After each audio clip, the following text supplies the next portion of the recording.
Your Excellency, Lady Delacombe, ladies and gentlemen. Before we start this little ceremony, I would just like to say that unfortunately we can't provide seating accommodation for everybody because of the exigencies of the site, but there are a few chairs available if there's anybody standing, and we're going to have to stand for the next 20 or 25 minutes. If there's anybody standing who is going to find that difficult, there are chairs available if anybody who would signify, perhaps by holding the hand up or something. If you need a chair, there are attendants who would bring it for you. Well, ladies and gentlemen, today Monash University is acting as the host on behalf of the Religious Centre Appeal Committee. And as Chancellor of the University, I would just like to extend to each and every one of you a warm welcome. Providence hasn't provided us with a very warm one today, but Monash will on this occasion. And a particularly warm welcome to His Excellency, who has kindly consented to come here today and to lay the foundation stone of the Monash Religious Centre. When the interim council of this university was first set up in 1958, just 9 years ago now, the churches were very active right from the beginning in promoting the idea of a chaplaincy centre. This was to be a centre where various denominations could hold services, where the students could join together in various religious discussions and activities, and chaplains of various denominations could be accommodated to help the students in providing any spiritual assistance and guidance that they might have needed. And the idea was accepted by the council in broad principle, and the council agreed that in its plans for the development of the university, it would make a site available for such a chaplaincy centre. However, delays occurred, mainly, of course, due to the financial considerations, and it's only now, some 9 years later, that a real start has been made on the building.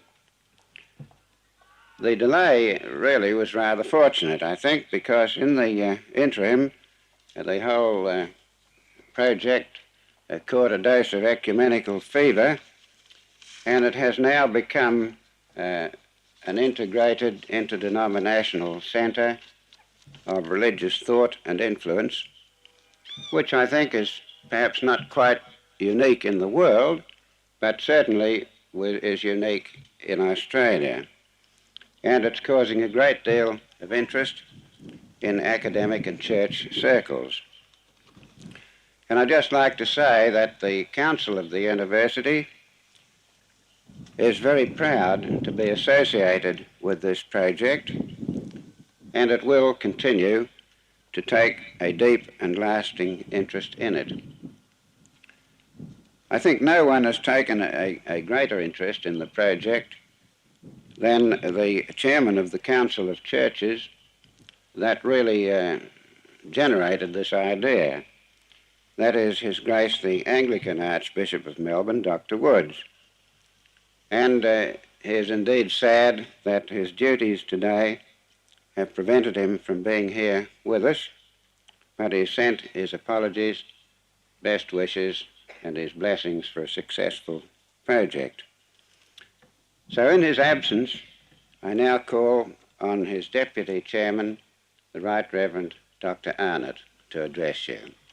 Ladies and gentlemen, Dr. Arnott.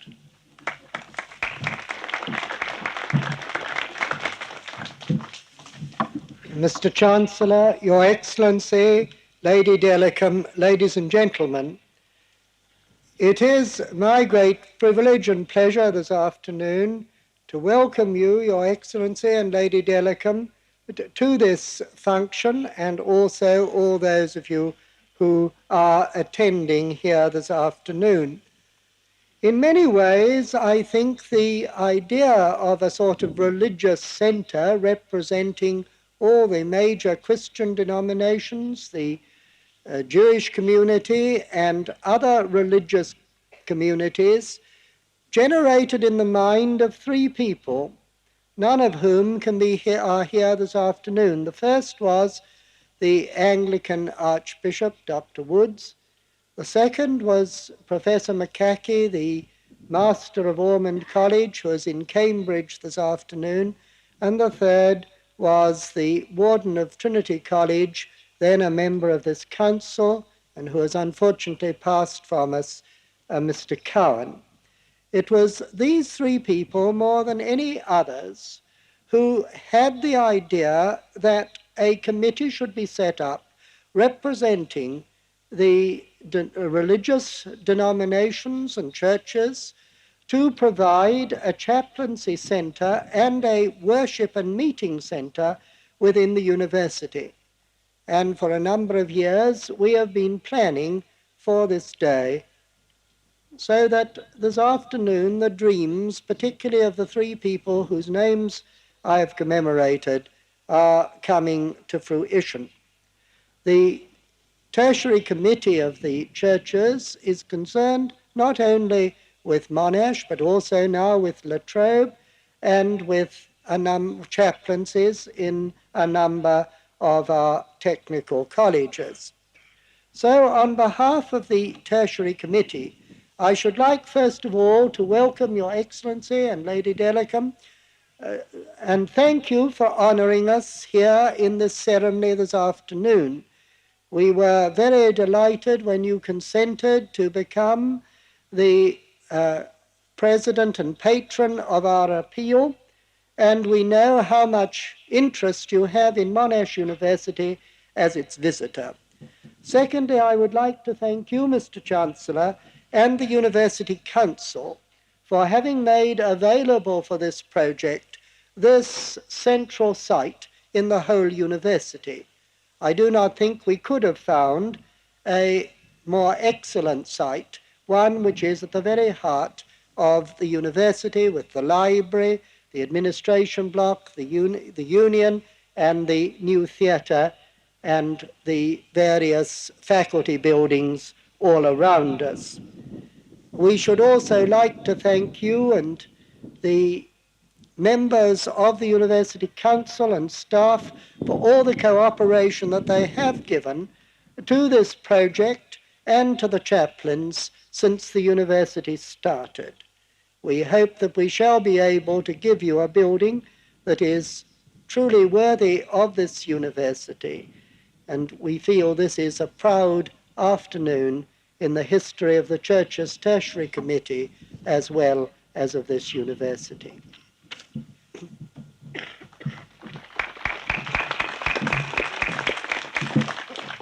Ladies and gentlemen, I will now ask the Governor to lay the stone. His Excellency, the Governor. We do the exercise.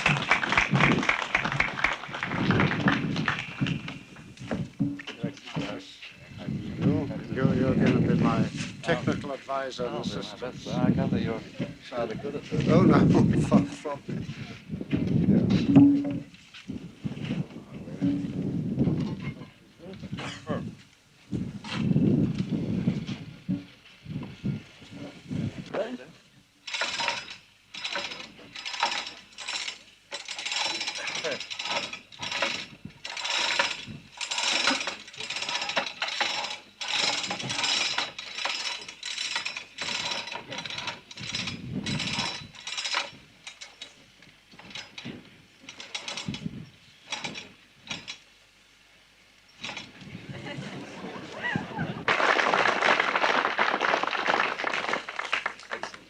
Yes.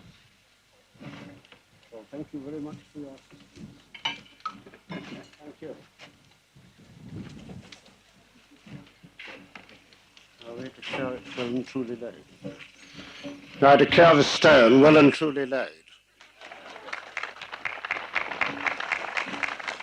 Thank you very much.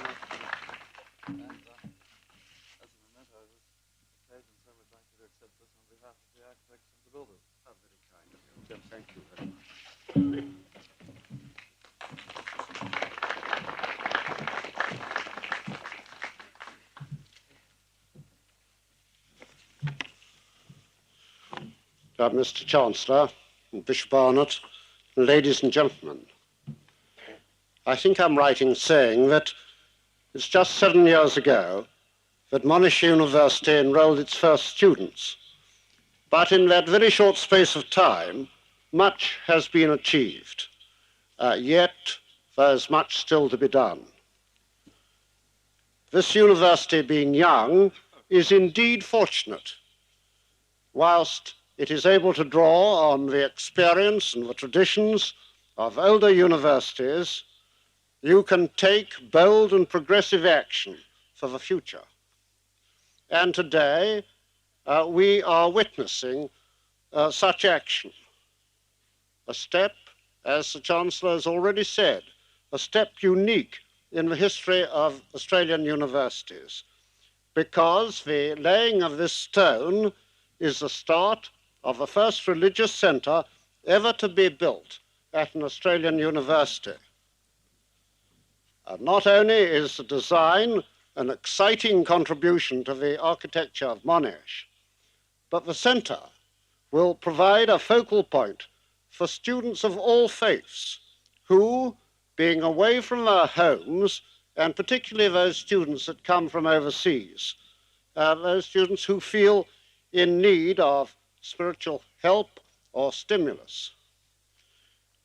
Now, I do congratulate all those who have been and are still working for the transformation of this concept into a reality. It is, I'm sure you'll agree with me, an outstanding example to us all of how men and women of good faith and goodwill can join together in brotherhood. But the actual building, however well planned, however beautifully designed, built and furnished, is not in itself the final answer. What really matters is the use to which this building will be put. And I think it is apt to quote the words of T.S. Eliot, who wrote, "What life have you if you have not life together? There is no life that is not in community, and no community not lived in the praise of God." I trust that He may enable us to fulfill in this house all the aims which we have set out to achieve.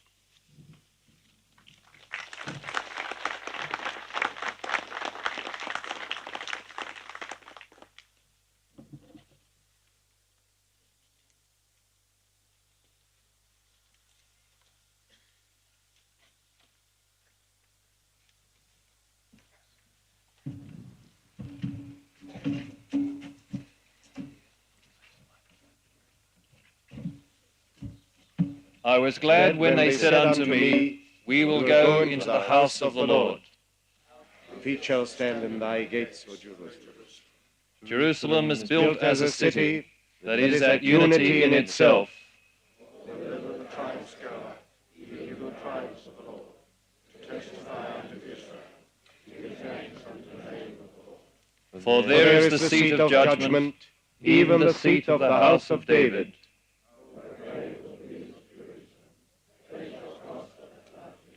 Peace be within thy walls, and plenteousness within thy palaces.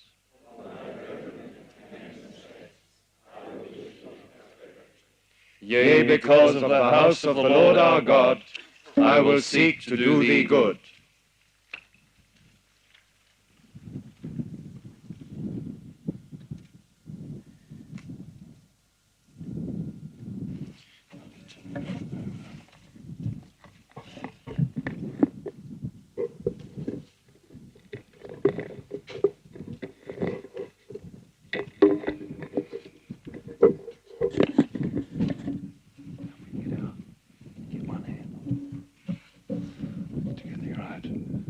We dedicate this foundation stone of the Monash University Religious Centre to the greater glory of God, in the confident hope that He will use this building and all who meet within its walls to further his good purposes for the community of Monash University and for all men everywhere.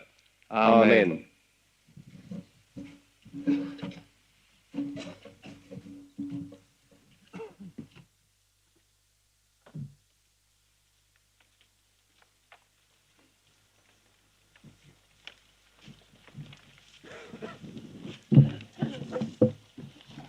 Ladies and gentlemen, that concludes the ceremony outside here on the site.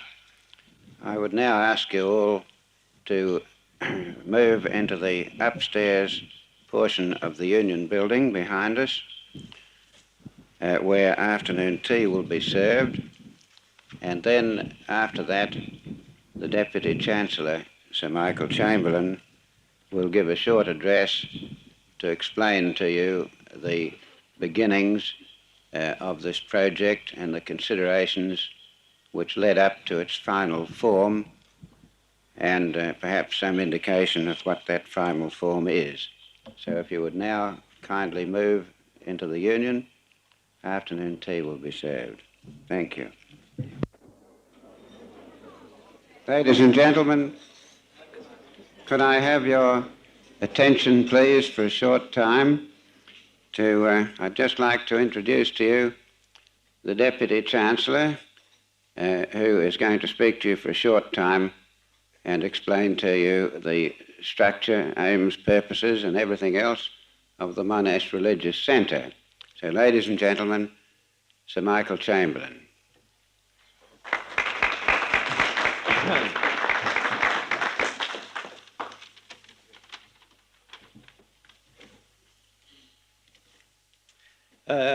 Ladies and gentlemen, Your Excellency, Lady Delacombe, Mr. Chancellor, ladies and gentlemen, you will have noticed the emphasis that the Chancellor gave to the insistence that my speech should be short, and I assure you that it will be short. Normally, having the great respect that one has for our Chancellor because of his own intrinsic qualities, as well as the remarkable job that he's done for Monash University, I hate to have to dissent from his instructions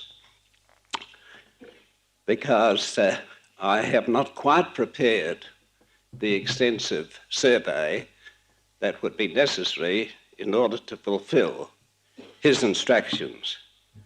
But my first task is to obey what the President of the Appeal Committee, the Religious Centre Appeal Committee, has asked that I should do.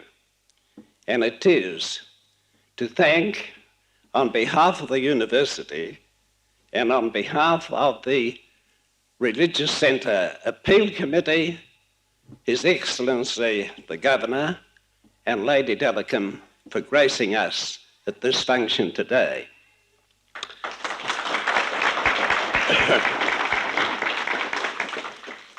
I'm sure that you will all agree that in spite of the lofty eminence of his position as the representative of Her Majesty in Australia, in Victoria, that he would as well, showing his essential humility, he would as well be well qualified to be a fully fledged member of the Bricklayers Union.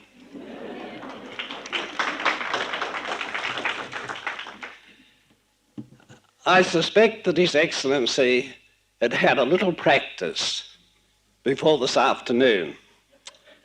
He had some of the qualities, indeed, of the great Winston Churchill. And I'm sure that you know, Your Excellency, that your attendance this afternoon has been warmly and deeply appreciated by all associated with this historic and very significant movement the institution of the religious centre physically on the campus of Monash University. So thank you, and Lady Delacombe, ever so much.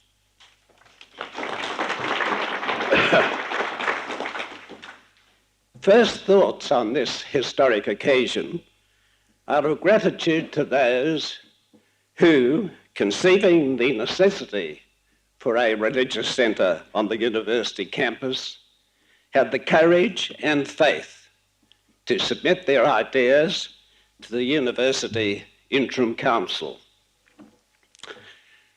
Mention has been already made, but I'm sure I will be excused for mentioning specially the name of the late Mr. Cowan, the then Warden of Trinity College within the University of Melbourne. Monash has much for which to thank him as a member of its interim council in the realm of ideas, as well as for positive contributions to the faculty structure of the university. Nothing would have pleased him more than the religious centre now coming to reality. The religious centre had its beginnings in the thought of a group of representatives of the Anglican, Baptist, Catholic, Methodist and Presbyterian churches who in January 59, less than 6 months after the interim council's first meeting, proposed the establishment of a united Christian centre in the university. The council at once set up a subcommittee which reported back that in its view, the university has a duty to make provision for the spiritual needs of its students, and that at this stage of its development, it has an opportunity to integrate and centralise such provision in a way quite novel in Australia. The Bishop has already made reference to this, and I shall not elaborate. In its recommendation to the Council, the committee proposed not only facilities for Christian worship and activities, but also a meeting place which could be used by members of other religious faiths. With the arrival of the first students in 1961, Anglican and Catholic chaplains were appointed by the churches. The Anglican chaplain having pastoral responsibility for all Protestant students. And in 1962, the Hillel Foundation appointed a chaplain to Jewish students. I was present at the reception to Rabbi Rakovsky. In 1965, with the approval of the University Council, the churches launched an appeal for funds. And when the success of the appeal seemed likely, it still seems likely, Mrs. Mockridge, Starley and Mitchell were appointed architects for this religious centre. And I'm sure that those of you who have had the privilege of seeing the design will be deeply moved by the completeness and the provisions that are made for every conceivable emergency in this very important field.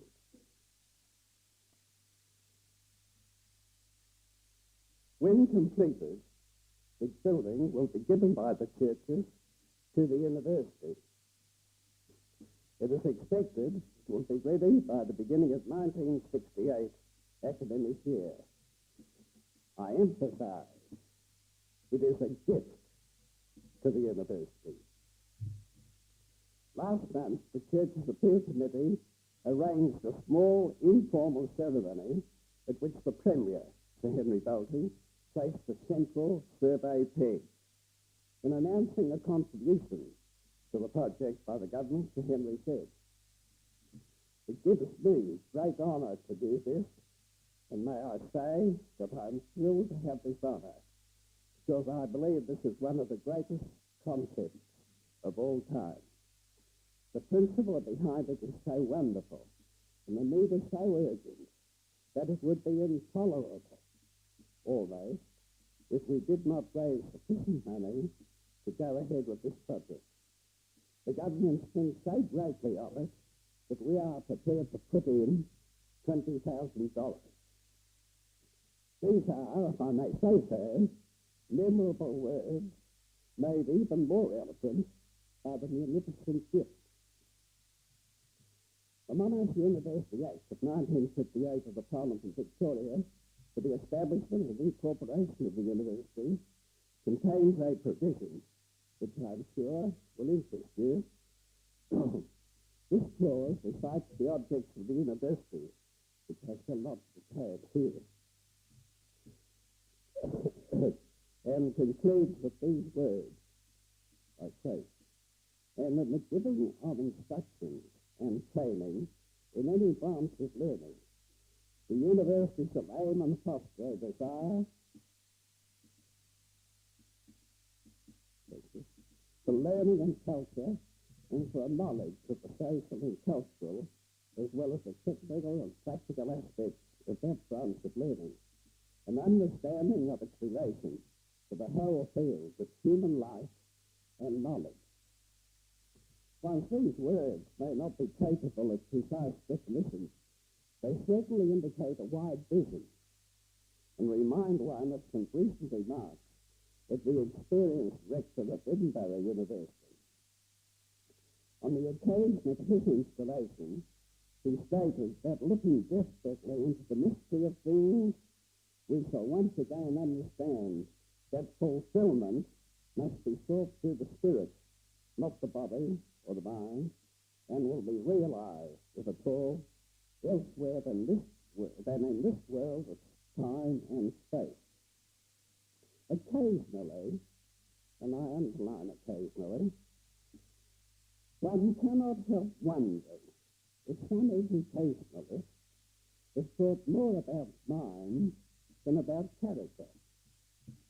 Sometimes I appear to have seen it as their primary business to teach the young that everything should be challenged, and often to tell them that verification is the test of truth, that many of the most vital truths cannot be verified in a laboratory experiment.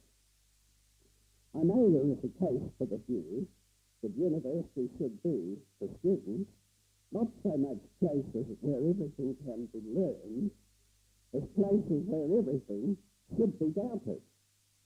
But can we afford to be entirely without orthodoxy?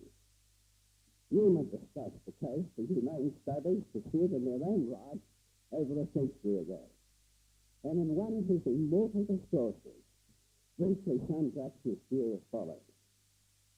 I quote, "I consider then that intrinsically excellent and noble as our scientific pursuits, and worthy of the place of a liberal education, and fruitful in temporal benefits to the community, still they are not, and cannot be, the instrument of an ethical training, that physics do not supply a basis, but only materials for religious sentiment.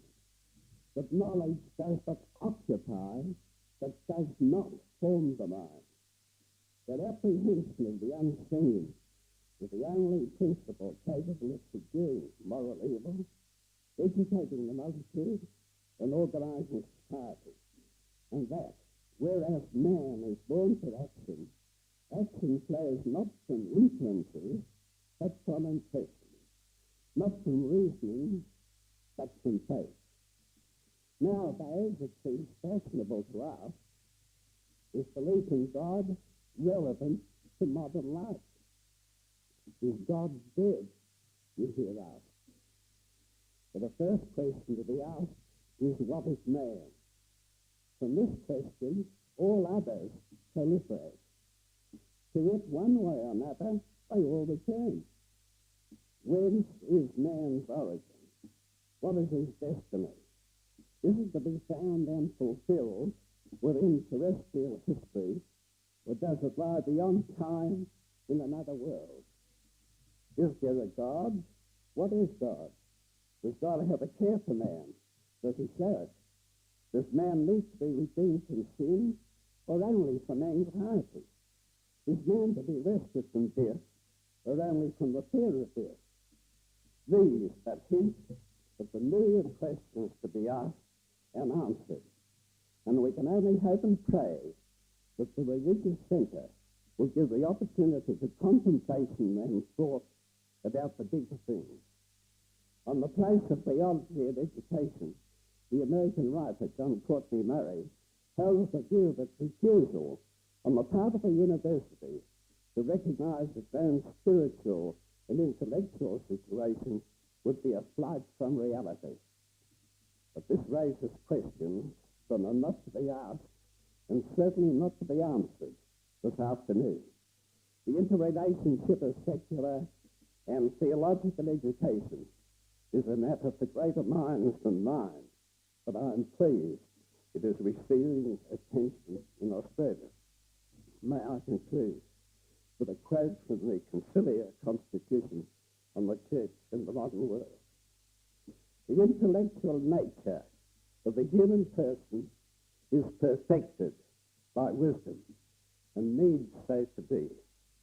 For wisdom gently attracts the mind of man to a quest and love for what is true and good. Steeped in wisdom, man passes through visible realities to those which are unseen. Our era needs such wisdom more than bygone ages, if the discoveries made by man are to be further humanized. For the future of the world stands in peril unless wiser men are forthcoming. Just finally, through the gift of the Holy Spirit, that man comes by faith to the contemplation and appreciation of the divine plan. Thank you ever so much. Ladies and gentlemen, in a few minutes the Vice-Chancellor has a few words to say, but in the meantime, His Excellency and Lady Delacombe will be leaving us. Again, we must thank them for coming along, being with us, and doing this magnificent laying this afternoon. So, thank you. Ladies and gentlemen, these are days in which universities are very much under fire. Our public image, we're told, is not all that it might be. We're accused of being educationally unenterprising, administratively incompetent, venal, pandering to the left, subservient to the right. Well, time will perhaps tell whether these accusations are accurate. In reply, I cannot even say, at any rate, in April 1967, that we try in all things to be liberal, without underlining that I am using a small L. Of course, in my occupation, this is a not unfamiliar situation. But this afternoon, I like to recall that the first attack to which I was subject after my arrival in Melbourne 7 years ago was because I had prohibited the use of our lecture rooms for the holding of religious services. I was attacked, I may say, by an atheist, which I thought was a very reasonable thing for him to do. But I took the view that our lecture rooms are open to all for free inquiry into all the subjects in which man might be interested. But that I hope that in due course it would be possible to make available in the university a place where religious faiths could be practiced. And indeed, this afternoon, that day has really dawned. I think that one of the most extraordinary and in many ways inspiring things that has happened in this university is that this concept of the religious center, which, as you know, stems from the very earliest days of the establishment of the university, has brought together men of all faiths and denominations to bring into reality an idea that this the idea that there should be provided within the university a religious center open to all. And it has indeed been a very rewarding thing for me to see the appeal committee, also comprised of men of all faiths, working with great vigor and determination to make it possible for this religious center to be presented to the university. This afternoon, we have seen something that perhaps many of us have never seen before. Certainly I haven't. A Catholic priest, an Anglican parson, and a Jewish rabbi standing together and dedicating this religious center for all our students. And I like to think that at a time when, as I say, we are under criticism, it is this kind of thing that universities really stand for. Ladies and gentlemen, I would now invite you to listen for a moment or two to Mr. Parker, who has been the chairman of the appeal committee, and Mr. Parker, if I might, on behalf of the university, say to you and to your colleagues how very much your work has been appreciated. Mr. Parker.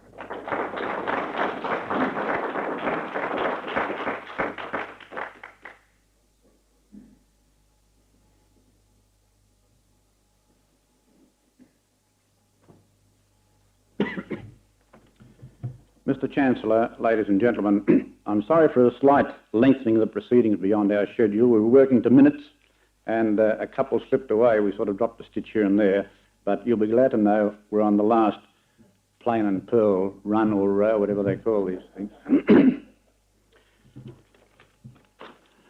Mr. Chancellor, ladies and gentlemen, I take this opportunity of expressing the sincere gratitude of my appeal committee to this university.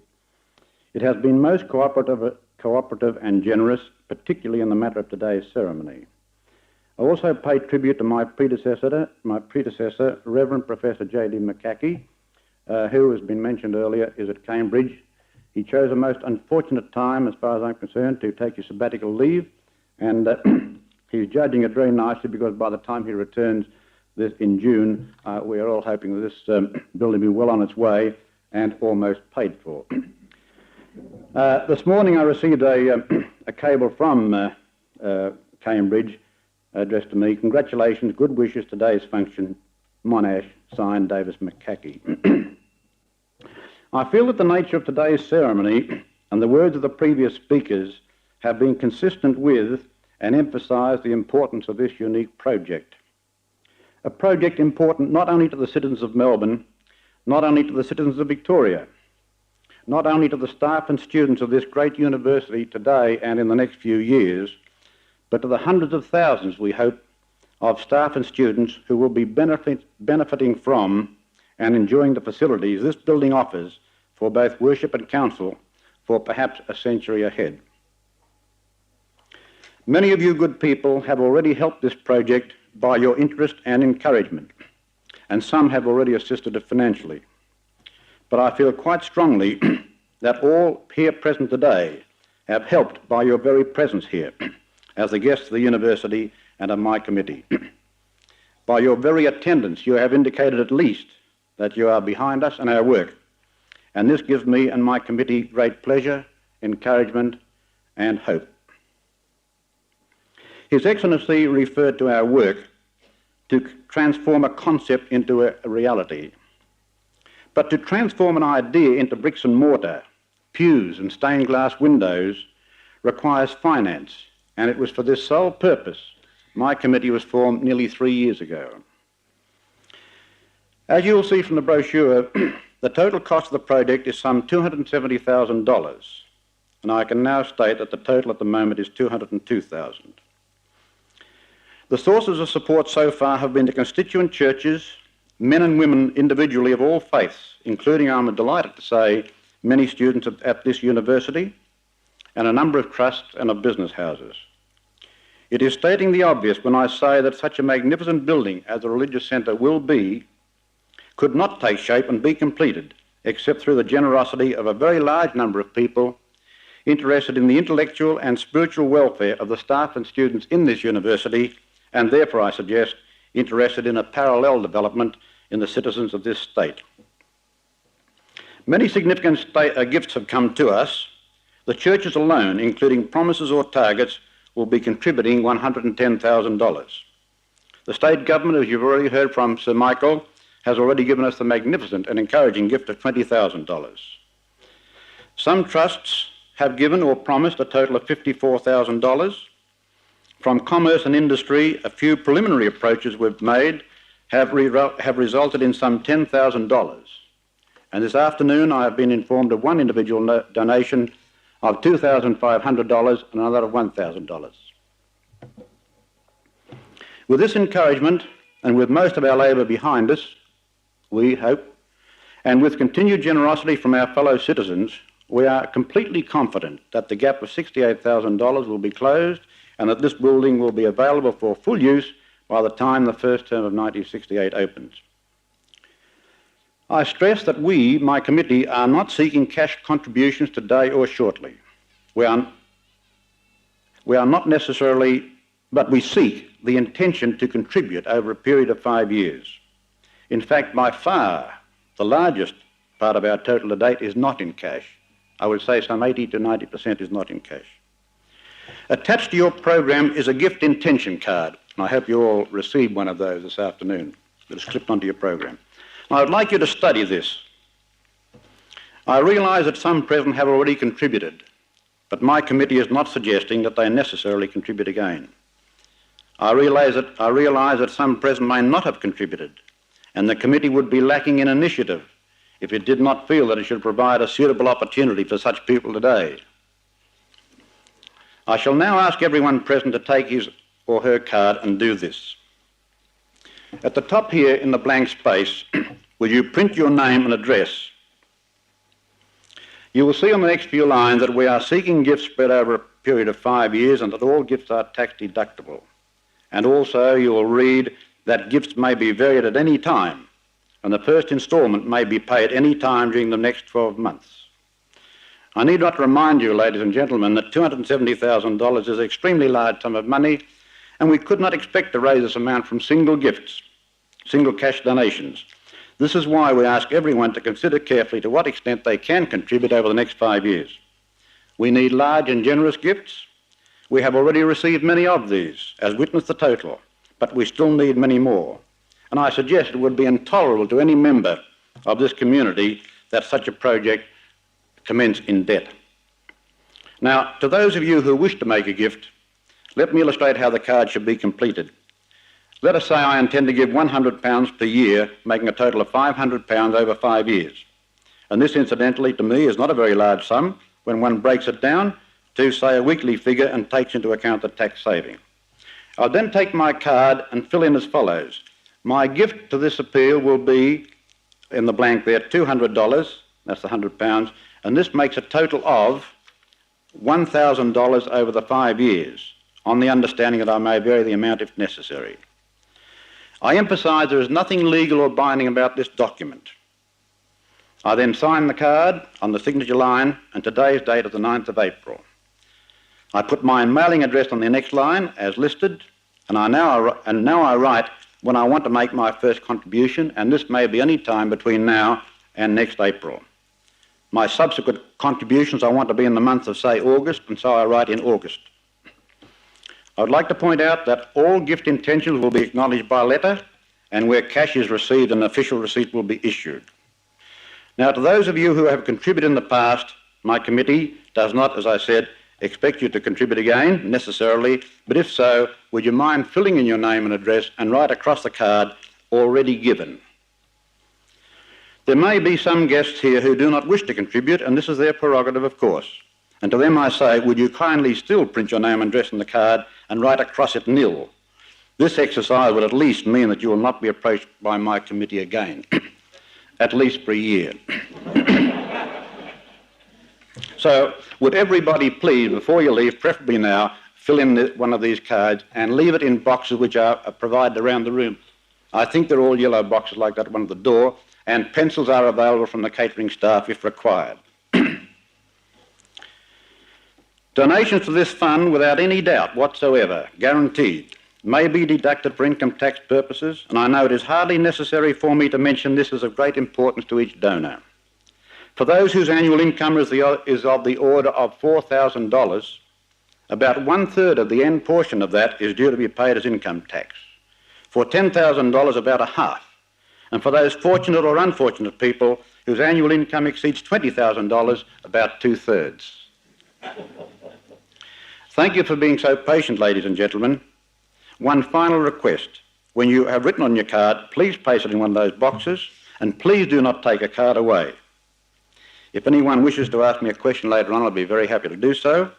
And I bring before your notice, for instance, that various sections of this religious centre may be endowed, and some gifts have already been earmarked for this purpose, a stained glass, organ, altar, pews, and so on. Well, in absolute conclusion, thank you once again. This now brings to a close the formal proceedings of today, but on behalf of the University, if I may, and certainly on behalf of my committee, I thank you for your attendance, and I invite you to remain and have further refreshments. Thank you, Mr. Chancellor.